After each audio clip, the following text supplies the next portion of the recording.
Welcome once again to Cooking in Finland.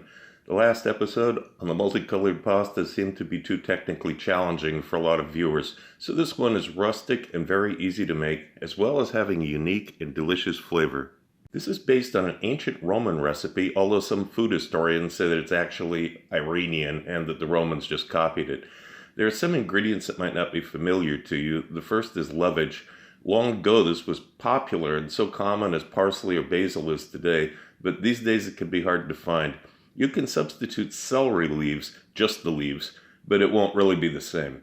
If you can get dried lovage, you can use 2 teaspoons of that, but fresh is by far the best. And in Finland, the name for lovage sounds a lot like lipstick.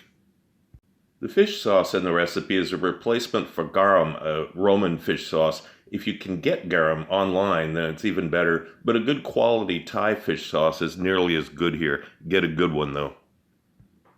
Next up is fennel pollen. This is a dried spice that has a deep fennel aroma and taste. It also can be hard to find. You can substitute twice the amount of fennel seeds if you grind them up in a spice mill first, but again, it's not the same as fennel pollen. And finally, asafoetida is another ingredient you may not be familiar with. It's sold in every Indian spice store. It's extremely pungent in the raw form, so you need to keep the bottle in a glass jar for storage, or pretty soon your entire house will smell like this. But don't worry about the food having that flavor because it mellows out as it cooks. You can leave it out if you can't get asafoetida, but it's part of the original authentic recipe and it brings complexity to the dish. To begin with, blend all of the ingredients that are printed in yellow in the list.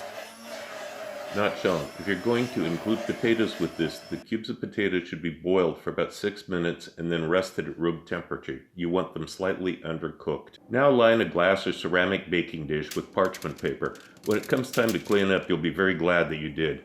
Then drain oil-packed green olives and put them down on the paper. If you're using olives, you don't have to. And then place the chicken pieces down on that, skin side up. Pour the blended ingredients over the chicken. Then insert a temperature probe deep into one of the chicken pieces. Roast it until the temperature internally is 73 degrees Celsius or 163 Fahrenheit.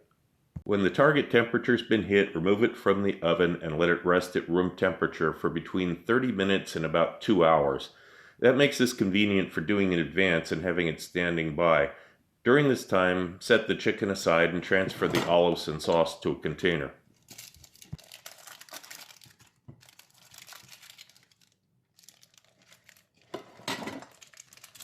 In case you're thinking about refrigerating this and finishing the cooking a day or two later, the flavor will be quite weak that way, so I really don't recommend doing that. It needs to be done the same day.